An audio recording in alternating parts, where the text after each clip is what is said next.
आप एक बार देखेंगे, ये अच्छे से जूम कीजिएगा।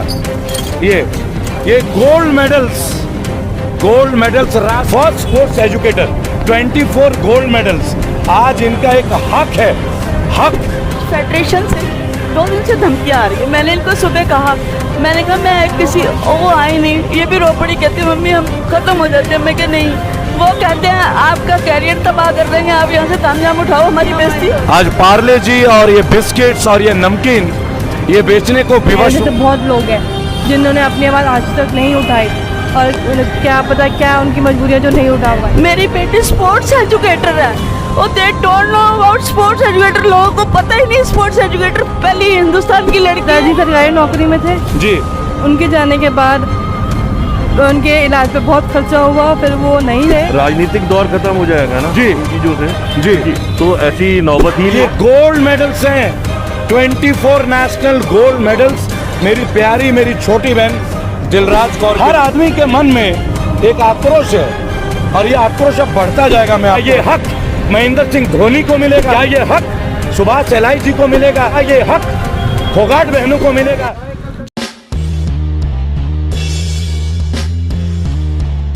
जय हिंद, जय भारत में रेबल सदानंद पति इस वक्त देवभूमि उत्तराखंड में आप लोगों के साथ। और ये वीडियो बहुत लोगों के लिए प्रेरणा का स्रोत बनेगा, और करोड़ों दिल में शायद एक अलग भी जगेगी, और साथ ही एक इंसाफ की पुकार की भी ज़रूरत पड़ेगी। क्योंकि मैं जिस शख्स के साथ यहाँ बैठा हूँ अभी, मेरी छोटी बहन शूटर दिलराज कौर, ना जाने कितने गोल्ड मेडल जीती हुई हैं, पैरा शूटर हैं, राष्ट्रीय लेवल अंतर्राष्ट्रीय मंच पे उनकी बहुत उपलब्धियां हैं। लेकिन इस देश में साहब उपलब्धियों की क्या मिसाल कि आज ये उपलब्धि होने के बाद मेरी बहन जो है, मैं चाहूँगा कैमरामैन इसे अवश्य दिखाएं, आज पार्ले जी और ये बिस्किट्स और ये नमकीन ये बेचने को विवश हो गई है। ये देश का दुर्भाग्य है, और मेरे जैसे एक भाई का दुर्भाग्य है कि दिलराज जी, मैं आपके साथ ऐसा मिल रहा हूँ, ये मेरे लिए गर्व की बात है। क्योंकि रेबल सड़क का है, मैं दिखा सकता हूँ, एक बार सड़क दिखा दीजिएगा। मैं सड़क का ही व्यक्ति हूँ, सड़क पे चलिए। नमस्कार, थैंक यू सो मच। आप मेरे लिए आए जी। और मैं अपना परिचय देती हूँ। मैं दिलराज कौर, भारत की प्रथम महिला दिव्यांग शूटर। दिव्यांग वर्ड में यूज नहीं करती, मुझे अच्छा नहीं लगता। आप भारत की पहली शूटर है, पैरा शूटर है जी, एयर पिस्टल में जी। तो और जब मैंने शूटिंग शुरू की, लड़कियां नहीं थी, लड़कों के साथ compete करती थी, क्वालिफाई करती थी जी। फिर जर्नी बहुत लंबी है। 2004 से शूटिंग करी, 2004 से शूटिंग शुरू करी मैंने जी। नेशनल लेवल पे 28 गोल्ड। कितने गोल्ड, एक बार दोबारा मेरे सारे करोड़ों रेबल साथियों का बताइएगा, कितने gold? 24 gold. 24 gold. National level पे 24 gold, 8 silver, 3 bronze medal, being the first Indian woman para woman. Internationally मैंने सबसे पहले। आप एक बार देखेंगे, ये अच्छे से जूम कीजिएगा। ये गोल्ड मेडल्स राष्ट्रीय स्तर पे मेरी छोटी बहन Dilraj Kaur, post graduate, LLB, एक वकील, जिन्हें अपने नाम के आगे दिव्यांग शब्द को शूट करना अच्छा नहीं लगता, थ्रो करना अच्छा नहीं लगता। अगर ये दिव्यांग है तो हम हैं क्या? हम जैसे करोड़ों भारतीयों की बिसात क्या है? ये सवाल खेल मंत्री किरण रिजिजू से सबसे पहले रेबल पूछेगा, और मुझे लगता है आप लोग सब पूछेंगे या नहीं पूछेंगे? जोर से बोलिएगा एक बार। राजेश जी, इनसे एक बार पूछेगा पीछे भी कैमरे में, क्या ये इंसाफ हो रहा है? नहीं हो रहा है। क्या हमारी बहन बेटियां, राजेश जी, क्या हमारी बहन बेटियां इतने सारे गोल्ड मेडल लेके यहाँ पे पार्ले जी और मूंग दाल और चिप्स, आपने रोंगटे खड़े कर दिए मेरे। Thank you, pleasure. रेबल के रोंगटे बहुत कम खड़े होते हैं, मैं बताऊं आपको जी। और ये तमाम मेडल्स बहुत गर्व से हमें बोलना पड़ता है। मैं आपको बताना चाहूँगा, रेबल सदानंद पति रेबल फाउंडेशन से एक और रन किरण रिजिजू जी तैयार रही है, और उत्तराखंड के खेल मंत्री जिनका नाम है अरविंद पांडे जी। इतने सारे मेडल्स, कैसे एक व्यक्ति अपने जीवन के जद्दोजहद में एक पैराशूटर एयर पिस्टल की, और देश का एक इंसाफ। ये देखिए रोज रुक रही है, सारी गाड़ियां रुक रही हैं, तमाम गाड़ियां रुक रही हैं, चाहे प्रशासन की हो चाहे किसी की भी हो, हर तरफ से। राजेश जी आप टर्न कीजिएगा 360। ये एक बहुत महत्वपूर्ण चीज़ है। अभी आगे इनकी कहानी को सुनेंगे, लेकिन कैमरामैन अगर इस मेडल को, इन मेडल्स को एक बार दिखा सकें। आइए सर एक बार। ये गोल्ड मेडल्स हैं, 24 नेशनल गोल्ड मेडल्स मेरी प्यारी मेरी छोटी बहन दिलराज कौर के लिए। बहन जी मैं भी बेटी का बाप हूँ, और मुझे कहीं ना कहीं छलनी होता हूँ मैं। अगर कोई गरीब को उसका हक ना मिले तो मुझे दर्द होता है, लेकिन एक खिलाड़ी जिसने इतने कीर्तिमान स्थापित किए हैं, इतने सारे कीर्तिमान, कहीं ना कहीं माननीय मोदी जी आपकी खेल मंत्रालय का पोल खुलता है। मैं क्यों बोलूं कि केवल उत्तराखंड के अरविंद पांडे की बात है? क्या किरण रिजिजू जी को पता नहीं है? क्या नेशनल गोल्ड मेडल केवल और केवल उत्तराखंड की धरोहर है, या पूरे राष्ट्र के 135 करोड़ भारतीयों की अस्मिता और उनके प्रेम का प्रतीक नहीं है ये गोल्ड मेडल? किन लोगों ने आपको इतनी अनदेखी की? आपने बहुत लोगों से संपर्क भी किया होगा। 2021 में भी आप दिल्ली आई थी जी। उसके बारे में जरा बताएंगे मुझे बहन? जी बिल्कुल जी जैसे मैंने ISSF जूरी कोर्स किया है, जी, तो जो हमारी नेशनल राइफल एसोसिएशन है वो मुझे बहुत सपोर्ट करते हैं। मतलब जैसे जितना प्यार आप दे रहे हैं, जो मेरे नेशनल इंटरनेशनल शूटिंग फ्रेंड्स हैं वो मुझे बहुत, क्योंकि उनको पता है कि मैंने क्या किया है, तो वहाँ से जितना सामान मुझे मिलना चाहिए उससे 100 गुना मुझे मिलता है जी। उन लोगों से कोई शिकायत नहीं है। आइए माता जी भाई जी, उन लोगों से कोई शिकायत नहीं है। फिर जब मैंने ISSF जूरी कोर्स किया तो मेरी काबिलियत को देख के वो लोग मुझे नेशनल कंपटीशन में एज एन ऑफिशियल बुलाते हैं, क्योंकि मेरे पास वो लाइसेंस है। ये उनका प्यार है कि जब अभी वर्ल्ड कप हुआ तो मेरा भी selection as a technical officer हुआ। और वर्ल्ड के जितने टॉप शूटर्स थे उनके साथ उनको मिलने का, उनके वेपन को। कभी अभिनव बिंद्रा जी से मिलने का सौभाग्य प्राप्त हुआ? जी पहले हुआ जब वो शूटिंग करते थे। कभी वो आए अपने नजर में? कभी आपके लिए वो आए उठ के कहीं? देखिए मैं एक बात बोलूंगा, इस देश में एक बहुत बड़ी विडंबना है, किसी के नाम पे फिल्में बन रही है, लेकिन लोग ये भूल जाते हैं कि अभिनव बिंद्रा जैसे जो प्लेयर हैं वो भी एक महान प्लेयर हैं, लेकिन उनके पास एक फाइनेंशियल बैकग्राउंड था। उनके पिता एक बहुत बड़े व्यापारी हैं, और बहुत बड़े व्यापारी हैं। उनकी ट्रेनिंग एक प्रोफेशनल एनवायरनमेंट में हुई, लेकिन मेरी बहन के साथ कोई फाइनेंशियल बैकग्राउंड नहीं है। कैमरामैन को मैं बोलूँगा कि आप ये बात समझें कि इस वक्त एक ऐसे परिवार के, अत्यंत मध्यम वर्ग परिवार के जो लोग हैं, उन लोगों का ये जो संघर्ष रथ है, संघर्ष और रथ, क्या इस तरह से हम पूर्ण विराम लगाते रहेंगे?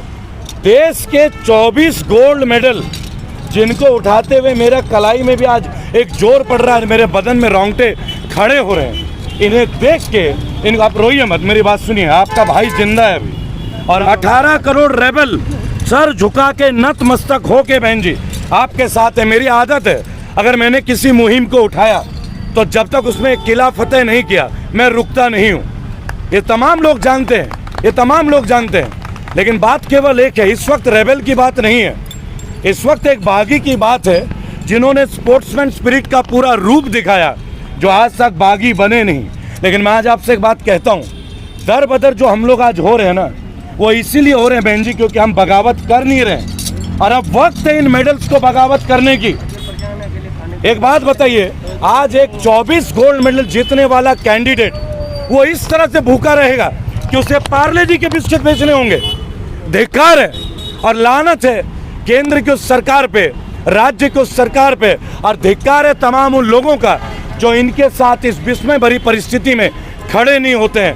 हर उस व्यक्ति को, हर उस शख्स को, हर उस खिलाड़ी को, चाहे वो महेंद्र सिंह धोनी हो जो कभी आम्रपाली का ऐड करते हैं, चाहे वो विराट कोहली हो, और चाहे वो किरण रिजिजू हो, आप लोग इतने बड़े बड़े ऐड करते हैं। जिमी जी आइए ना, मेरे साथ आइए प्लीज़, प्लीज़ कम आइए।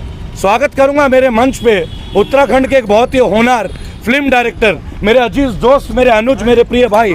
आइए जिमी जी प्लीज आइए ना, स्वागत करूंगा आपको इस मंच में। Jimmy ji thank you sir. और बहुत दिल टूटा आज जो बहन की स्थिति, हम कल रात हम लोग ये डिस्कस कर रहे थे, मैंने इनको अभी बताया, मैंने इनको एक मिनट चलिए चलिए चलिए ठीक है, चलिए धन्यवाद धन्यवाद। देखिए हम एक बार इनको प्लीज प्लीज प्लीज, धन्यवाद धन्यवाद धन्यवाद। देखिए क्या भावना है। अभी अभी एक भाई आए और वो इनके पैर छू के गए, लाखों करोड़ों लोगों का एक प्रेरणा का स्रोत बने पड़े दिलराज कौर को इंसाफ नहीं चाहिए, दिलराज कौर के लिए रेबल को इंसाफ चाहिए। आखिर कब तक 24 गोल्ड मेडलिस्ट 24 गोल्ड मेडल लेने के बाद एक खिलाड़ी अपना इंसाफ क्यों मांगे? क्या 135 करोड़ भारतीय मर गए क्या जिम्मी जी? नहीं नहीं, सब साथ खड़े हैं, क्योंकि अगर ये राजनीतिक दौर खत्म हो जाएगा ना जी, इन चीजों से जी, तो ऐसी नौबत ही नहीं आप लोग आ सकते हैं मेरे भाई, आप लोग आ ऊपर सकते से हैं। अगर सपोर्ट मिलना शुरू जी, हो जाए तो ऐसी जी, नौबत ही ना आए कभी। जी देखिए, ग्राउंड लेवल से एक अत्यंत ही मध्यम वर्ग परिवार से संबंध रखते हैं आप, जी है ना? जी। आय का स्रोत क्या रहा है आपके घर में? इनकम का क्या स्रोत रहा है बहन जी? पिताजी सरकारी नौकरी में थे, जी उनके जाने के बाद उनके इलाज पे बहुत खर्चा हुआ, फिर वो नहीं रहे, जी, सबको पता है यहाँ पे। जी, और जब भैया का भी एक्सीडेंट हो गया, काफ़ी सारे लोन हमने चुकाए। अब हम, हाँ, आप लोगों ने पकड़े बहुत रखिएगा सहयोग किया। फिर हम लोग अब रेंट के घर पे रहते हैं। किराए के मकान हाँ पे? जी, किराए के मकान पे रहते हैं। जी, पापा की जो फैमिली पेंशन आती है वो रेंट में, और जो लोन्स के थोड़े बहुत EMI हैं उनमें चल जाती है। आप जैसे लोगों ने बहुत सहयोग किया भैया के टाइम पे। कमाल की एक बात है, देखिए साहब, लोग पेप्सी के लिए खर्च कर देते हैं, करोड़ों रुपए ऐड में मिल जाते हैं, है ना? और मेरी एक छोटी बहन है जो अपने आप को दिव्यांग नहीं मानती, एक्चुअली दिव्यांग तो मैं खुद को मानने लगा हूँ कि क्या फ़ायदा हमारे जीवन का, इस बगावत का क्या फ़ायदा जब अपने हिस्से का सम्मान मैं उन्हें ना दिला पाऊँ।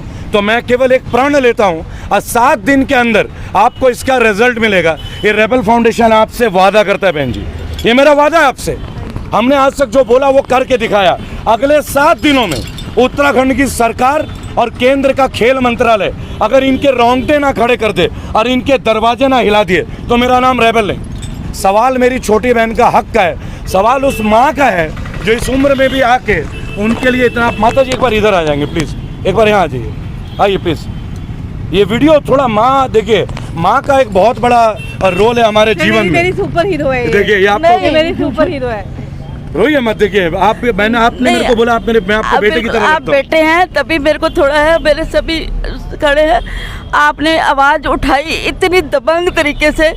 मेरी बेटी स्पोर्ट्स एजुकेटर है और they don't know about sports educator. लोगों को पता ही नहीं स्पोर्ट्स एजुकेटर। पहली हिंदुस्तान की लड़की है, जर्मनी से सिलेक्शन हुआ, दुबई में कोर्स करके आई, पहली जूरी है, 20 जज है, पहले वो टेक्निकल ऑफिसर है। उसके बाद नहीं जानते, उसके बाद क्या करेंगे? जब है भीख नहीं मांग रहे, मेहनत कर रहे हैं। आपने कहा ऐसे समुदाय से हैं, हम सम्मान से रोटी खाना चाहते हैं और आप लोगों ने हमारी आवाज़ दूर तक पहुंचाई। उसके नहीं लिए आप हाथ ना जोड़िए। देखिए माता, मेरी बात सुनिए, माओं का हाथ जो होता है ना वो ऐसे आशीष के लिए होना चाहिए।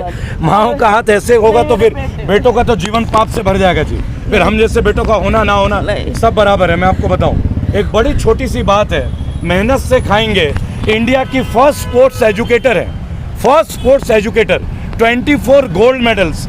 आज इनका एक हक है, हक। क्या ये हक महेंद्र सिंह धोनी को मिलेगा? क्या ये हक सुभाष एलाई जी को मिलेगा? क्या ये हक फोगाट बहनों को मिलेगा? क्या ये हक इस बहन को मिलने का हक नहीं है? क्या नहीं है इनका हक? क्या उत्तराखंड की इस बेटी को यह हक नहीं मिलना चाहिए? एक बार जोरदार बोलेंगे, मिलना चाहिए नहीं मिलना चाहिए? हर आदमी के मन में एक आक्रोश है और ये आक्रोश अब बढ़ता जाएगा। मैं आपको बताऊं, मैं आपसे एक बात पूछना चाहता हूं, क्योंकि स्पोर्ट्स में मेरी उतनी जानकारी नहीं होगी। आप इस दौर से गुजरे हैं, आपने ये महान उपलब्धियां ली हैं। एक स्पोर्ट्स एजुकेटर को जब इतने सारे गोल्ड मेडल मिलते हैं, औसतन देखा गया कि भारतीय सरकार कभी DSP के पद पे, कभी सुपरिटेंडेंट ऑफ पुलिस के पद पे, कभी डायरेक्टर के पद पे अपॉइंटमेंट्स देती है। इतिहास गवाह है इसका। रेलवे भी देती है, स्थानीय प्रशासन भी देती है। आपको क्या आशा रहता है, क्योंकि आपने इतनी अचीवमेंट्स की है, कि आपको मन में मलाल नहीं आता कि आपको एक पद इसलिए मिले या और बच्चों को जो गरीब तबके के बच्चे हैं, जो पैरा हैं, जो ईश्वर के आशीर्वाद से गिफ्टेड है, मैं दिव्यांग नहीं बोलूँगा, जो गिफ्टेड है, आप गॉड गिफ्टेड हैं, आप स्पेशल क्रिएशन ऑफ गॉड है। हम जैसे लोग दिव्यांग हैं, जो हम सब कुछ रहते हुए अचीव नहीं कर पाते, आप स्पेशल गिफ्टेड है। पहली बात तो ये है। क्या उम्मीद करते हैं, क्या चाहते हैं आप? एक अपनी आशा मुझे जरूर व्यक्त कीजिए, तब आपका भाई इस मुहिम को लड़ सकता है। जी बिल्कुल, आपने सही कहा। अब जैसे आपने बोला, मेरे जैसे बहुत लोग हैं जिन्होंने अपनी आवाज़ आज तक नहीं उठाई, और क्या पता क्या उनकी मजबूरियाँ जो नहीं उठा पाए। जो हमने किया वो सरकार की नज़रों में पहले था कि स्पोर्ट्स पॉलिसी में प्रावधान नहीं है, जो भी उनकी वो रहे होंगे टेक्निकल इश्यूज। हाँ, टेक्निकल इश्यूज रहेंगे। I don't want to talk about that. No, near. You have to talk about sports हाँ. and the right of the sports people. तो मुझे है कि जो सम्मान हम लोग क्या है ना, हम लोग अपनी फिजिकल कैपेबिलिटीज़ को पुश करके, फिजिकल लिमिटेशन को पुश करके स्पोर्ट्स में जाते हैं। और आइए देखिए तालियां, एक बार रोटेट हो जाए कैमरा मैन कंप्लीट जी बहुत हैवी हो जाएगा, जी हैवी हो जाएगा, हैवी हो जाएगा, हैवी हो जाएगा। देखिए देखिए ये कह रही है मेरी छोटी बहन कि ये हैवी हो जाएगा। आप ये अंदाजा लगाइए हम लोगों पे क्या भार पड़ रहा है। पता लगे गवर्नमेंट को कितने वो मेडल के बाद जरूरी है। मैं इस वीडियो में एक स्पेशल मैसेज देना चाहता हूँ। हम पकड़ लेंगे, आप बोलेंगे छोटा भाई जिंदा है, अपने कंधों में उठा लेंगे आपको, आपके तो बहुत भाई तैयार हैं। जगह बताओ कहाँ ये देखिए, जगह बताइए कहाँ ले रखो बताइए। एक छोटी सी बात है, एक विस्तृत जानकारी मेरी उस बहन के साथ, जो तमाम लोग देखिए गाड़ियां रुक रही हैं। कैमरामैन थोड़ा रोटेट कीजिए ना टाइम से जी। गाड़ियां रुक रही हैं, सब देख रहे हैं, केवल बहुत ज्यादा वजन हो गया। आइए वापस आइए कैमरामैन। थोड़ी देर कोई बात नहीं चिंता मत करो, जरूरी है ये। लाइए अब ठीक है, लाइए मैं पकड़ा हूँ, कोई दिक्कत नहीं। एक मिनट, ये मेडल्स का वजन उठाते उठाते आज मेरे बहन का कंधा झुकने लगा है। और देश के खिलाड़ी और देश के खेल मंत्री, उनको शायद इस बात का एहसास नहीं, एक कितना बड़ा दुस्साहस ऐसे महान बेटी के साथ। आखिर देश इसी तरह, और मैं बाबा जी के आशीर्वाद से उन सब की मदद करूं, चाहे वो जिस तरह से शूटिंग ही नहीं, चाहे वो किसी भी स्पोर्ट में हो, किसी भी स्टेट से आए मदद मांगने के लिए। अगर उनके हालात कमजोर है तो आप उनको एक मजबूती देना चाहेंगे? बिल्कुल दूंगी मैं, पिलर की तरह खड़े रहेंगे। बिल्कुल दूंगी मैं। और आज भी ये आवाज़ सिर्फ मेरी अपनी नहीं है, ये हर उस एथलीट की आवाज़ है, चाहे वो पैरा स्पोर्ट्स में हो चाहे नॉन पैरा स्पोर्ट्स में हो। एक अच्छे सक्सेसफुल करियर के बाद गुमनामी की ज़िंदगी वो लोग डिजर्व नहीं करते। जस्टिस फॉर दिलराज कौर, आज से हैशटैग रेबल फाउंडेशन, इसको हम शुरू करते हैं ट्विटर पे और तमाम OTT प्लेटफॉर्म पे। लेकिन मेरा जो प्लेटफॉर्म है वो हमेशा साधारणतः सड़क से होता है। आपको मैंने पहले भी बताया, सड़क से जस्टिस फॉर दिलराज कौर की मुहिम आज से शुरू। रेबल फाउंडेशन के 18 करोड़ योद्धा और देश के 135 करोड़ लोग तैयार रहे मेरी बहन को उनके हिस्से का सम्मान दिलाने। फेडरेशन से 2 दिन से धमकियाँ आ रही है। मैंने इनको सुबह कहा, मैंने कहा मैं किसी, वो आई नहीं, ये भी रो पड़ी, कहती मम्मी हम ख़त्म हो जाते हैं। मैं कहा नहीं, वो कहते हैं आपका कैरियर तबाह कर देंगे, आप यहाँ से तामझाम उठाओ, हमारी बेइज्जती हो रही है। तुम्हारी बेइज्जती हो रही है, जब दिलराज को आप लोग मेडल देते हो तब बेइज्जती नहीं थी, तब आपने क्यों नहीं इसको नौकरी दी? आज तुम्हारी बेइज्जती हो रही है जब चैनल वाले आ रहे हैं, और हमारी आवाज़ बन के खड़े हो रहे हैं, तो आज तुम्हारी बेइज्जती हो रही है। और हमें चलिए माता जी, मुझे एक बात बता दीजिएगा, कौन है वो माई का लाल जो मेरी बहन के लिए कोई धमकी देते? जरा रेबल से मिलके तो देखें एक बार। मैं एक बात ओपनली कहता हूँ, इनके बीच जो भी फेडरेशन है, मैं नाम नहीं लूंगा, लेकिन एक बात आपको सीधा बोल दूंगा, उस फेडरेशन का जो भी सबसे बड़ा ढिंगरा हो, इनसे मिलने से पहले एक बार रेबल से मुलाकात कर लेना, तुम्हें अंदाजा हो जाएगा कि इस बहन के साथ कौन सा भाई खड़ा है। और फिर तुम्हें शिकायत का मौका मैं दूंगा नहीं। और मेरा एक बात अच्छे से सुन लेना, मेरा कुछ बिगड़ेगा नहीं और तुम्हारा मैं कुछ रहने नहीं दूंगा। सवाल मेरी बहन का है, बहन के लिए अगर भाई खड़े ना हुए सरदार जी, तो फिर लानत ऐसे भाई मैंने सुबह इनको फोन किया। निश्चिंत रहिएगा बहन जी, कोई थ्रेट आए मुझे फ़ोन कर लीजिए। मैं देवभूमि में हूँ, 5 से 10 मिनट में आपके घर में पहुँचूंगा, इससे ज़्यादा नहीं है। यही ठाकुरपुर में रह रहा हूँ, केवल ठाकुरपुर में 10 मिनट लगेंगे। और जिसका नाम है उसका नाम बता दीजिए, कॉन्टैक्ट नंबर है, मुझे नंबर दे दीजिए। ईश्वर की कसम, महादेव का सौगंध, मैं महादेव का भक्त हूँ। अगर उनके घर पे जाके और उनसे आंख में आंख डाल के बात ना करूँ तो लानत ऐसे पैदाइश पे, लानत है इस देश का नागरिक होने पे। चिंता मुक्त रहिए, आपका बेटा साथ है। मैं श्रीमती संतोष कश्यप जी और भारतीय जनता पार्टी की वरिष्ठ नेत्री हूँ, पूर्व कैबिनेट मंत्री दर्जा जी, और अखिल भारतीय कश्यप निषाद बिंद एकता महासंघ पंजाबी एक महासभा। प्रश्न आज आपसे पूछूंगा, जब गौतम गंभीर जैसे खिलाड़ी को जी। ले लिया जाता है भाजपा में और माननीय सांसद बनाते, वो भी अच्छा काम कर रहे हैं। जब फिल्म सितारों को ले लिया जाता है, अभिनव बिंद्रा को इतने सारे मूवीज का ऑफर मिल जाते हैं, इतने अवार्ड फैसिलिटी मिल जाती है, क्या माननीय किरण रिजिजू को 24 गोल्ड मेडल नहीं दिखते? क्या अरविंद पांडे को 24 गोल्ड मेडल नहीं दिखते? ये तमाम पोस्टर अगर आप घूमेंगे ना, वो देखिए वहाँ भी तीरथ सिंह जी रावत, हर जगह ये देखिए, इधर भी, इधर जूम करके दिखाइएगा, केवल पोस्टर ही पोस्टर। क्या मेरी बहन का जगह एक पोस्टर तक ही कैमरामैन सीमित रह जाएगा? हम किसी पार्टी का गतिरोध नहीं करते हैं। सिस्टम अगर किसी बहन के खिलाफ है तो ना पार्टी का जिक्र होगा, ना व्यक्ति का जिक्र होगा। इंसाफ चाहिए तो इंसाफ लेके रहेंगे। नहीं जाऊंगा। जय हिंद, जय भारत।